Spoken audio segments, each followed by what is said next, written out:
دروازے پر دستک دی. کہا کون؟ کہ رسول اللہ صلی اللہ علیہ وسلم کا قاصد.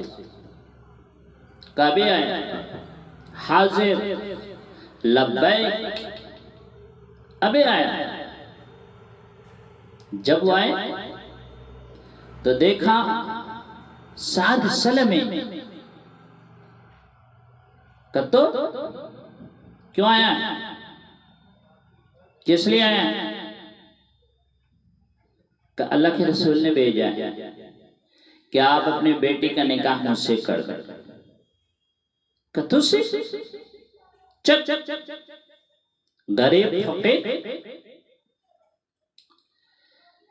وہ روتے ہوئے بارگاہ رسالت میں پیچھے بیٹی سعد کا مکالمہ سن رہی تھی. کہا ابو جان آپ نے نبی کی بات ٹھکرائی ہے. جاؤ جا کے ہاں کرو. کہیں ایسا نہ ہو کہ کوئی مصیبت دیکھنی پڑے.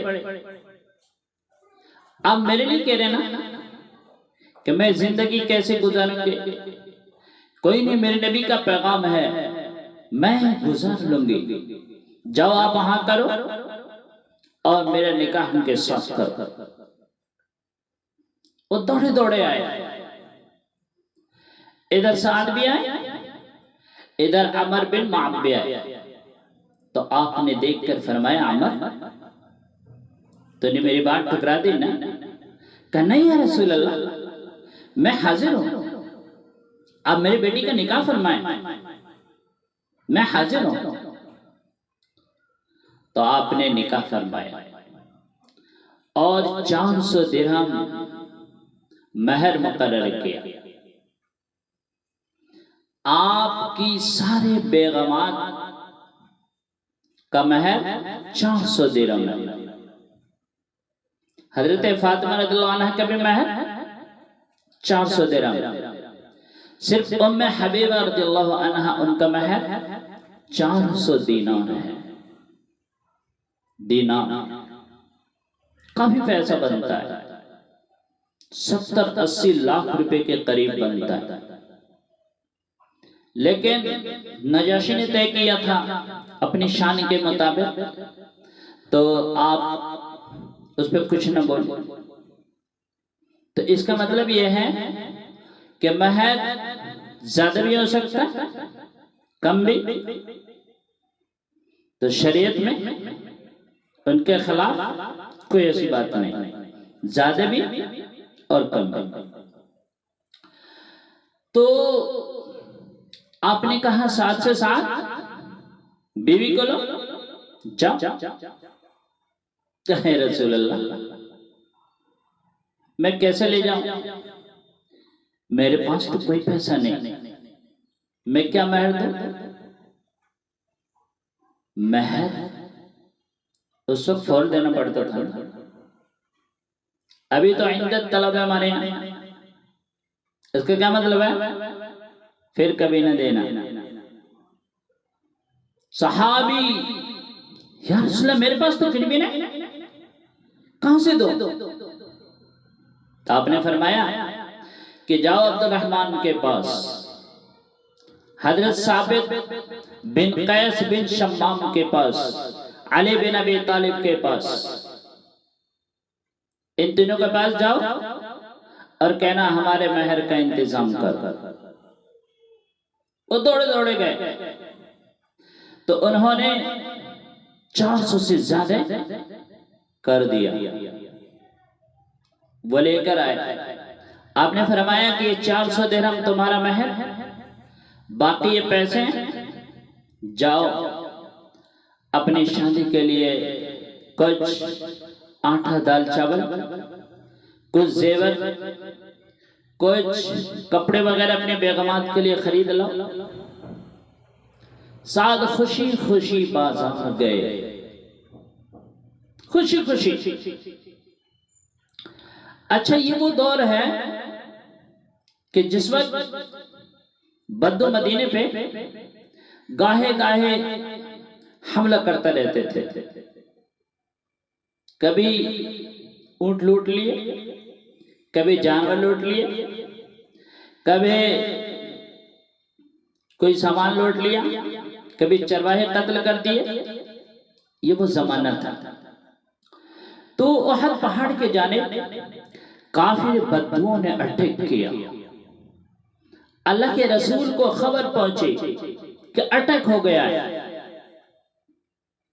تو آپ نے فرمایا کہ اعلان کر دو. اعلان ہوتا ہے یا خیر اللہ ارکبے، یا خیر اللہ ارکبے، کہ اے اللہ کے سوارو نکلو، اے اللہ کے سوارو نکلو.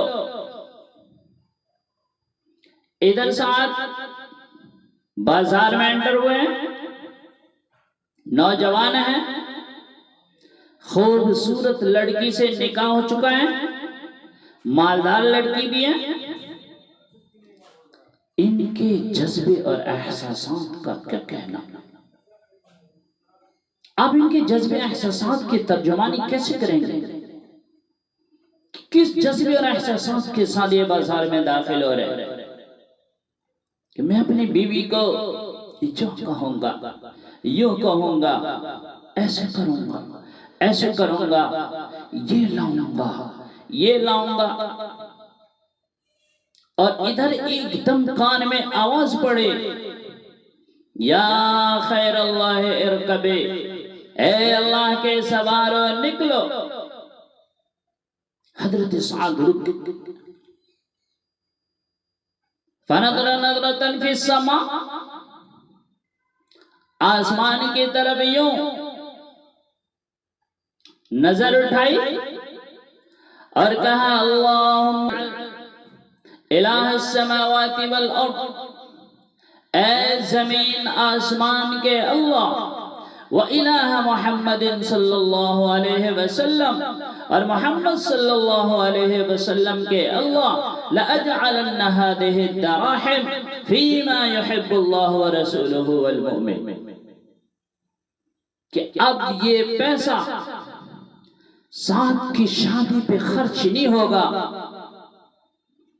اب یہ وہاں ہوگا جہاں اللہ راضی ہوگا، میرے نبی راضی ہوں گے، ایمان والے راضی ہوں گے، اب یہ وہاں خرچہ ہوگا.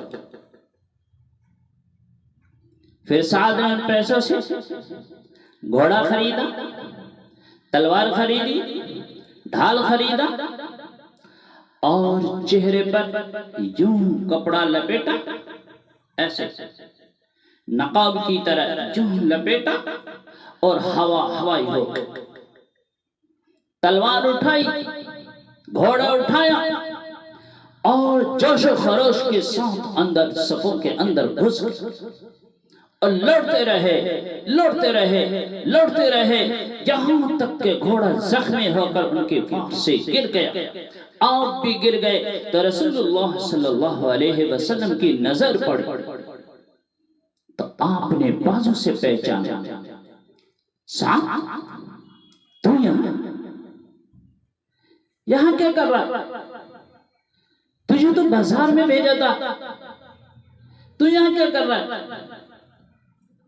کہا یا رسول اللہ، میں اللہ اس کے رسول کو راضی کرنے کے لیے آیا. تو آپ نے فرمایا کہ تجھے مبارک ہو، تجھ پہ جنت واجب ہو چکی ہے، تجھ پہ جنت واجب ہو چکی ہے. کہا بس یا رسول اللہ مجھے یہ چاہیے اور کچھ نہیں چاہیے. پھر چھلانگ لگا دی اور تلوار کی زخموں کی تاب نہ لہ سکے اور گر گئے. یہ عشق و کمالات، عشق و محبت کی داستانیں دھرتی پہ لکھ کے چلے گئے. چشم فلک ایسے لوگ نہ کبھی دیکھے ہیں نہ دیکھیں گے. پھر آپ بجلی کی طرح یوں لگ گئے اور سعد کو آپ نے یوں گود میں رکھ لیا. سعد کا سر آپ کی گود میں اور آپ یوں سر نیچے آپ کے آنسو سعد کے چہرے پہ پڑ رہے تھے اور کہہ رہے تھے سعد کیا تجھے قربان، سعد تو کتنا پیارا، کتنا خوبصورت ہے، کتنا پیارا ہے، تو کتنا خوشبودار ہے، سعد کو یوں گود میں رکھے ہوئے سر آنسو آپ کے اس کے چہرے پہ گر رہے اور کہہ رہے سعد تو کتنا خوبصورت ہے، کتنا پیارا ہے، کتنا خوشبودار ہے۔ پھر آپ ایک دم مسکرائے اور آپ نے یوں منہ پھیر لیا اور کہا مرض الحوض ورب الکعبہ، رب کعبہ کی قسم سعد حوض پر پہنچ چکے۔ ابو لبابہ کہتے ہیں رسول اللہ یہ حوض کیا ہے؟ تو آپ نے فرمایا کہ یہ میرے رب نے مجھے دیا ہے، یہ حوض کوثر ہے، جو اس کا ایک گھونٹ پانی پیے گا کبھی پیاسا نہ رہے گا۔ پھر ابو لبابہ نے کہا یا رسول اللہ پہلے آپ مسکرائیں، پہلے روئے پھر مسکرائیں، پھر آپ نے جو منہ پھیر لیا، کہیں گے بتائیں گے یہ کیا ہے؟ تو آپ نے فرمایا کہ میں سعد کی جدائی پہ رویا،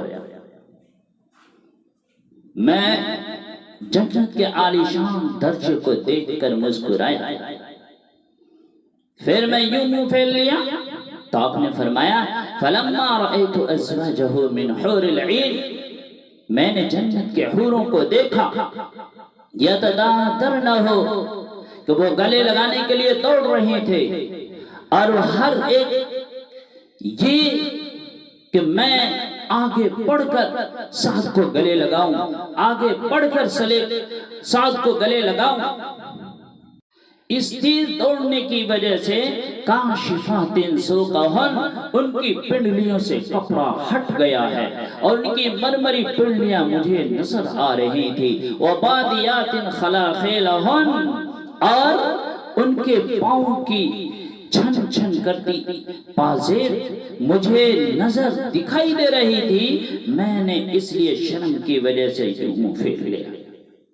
اور جاؤ سعد کی منقوحہ سے کہہ دو کہ سعد کے رب نے تجھ سے زیادہ حسین خوبصورت بیویوں کا مالک بنا دیا ہے، یہ مٹی سے بنی ہے، وہ مشک عنبر زعفران سے بنی ہے، یہ سورج کو انگلی دکھا دے تو سورج نظر نہ آئے، یہ مردے سے کلام کرے تو وہ زندہ ہو کر اٹھ کر کھڑے ہو جائیں، اندھیروں میں کلائیاں دکھا دے تو اندھیرے روشنیوں میں تبدیل ہو جائیں، سمندروں میں تھوک ڈال دے تو ساتوں سمندر میٹھے ہو جائیں، یہ ایک قدم خاوند کی طرف آئے تو 1,00,000 ناز و انداز دکھا دے۔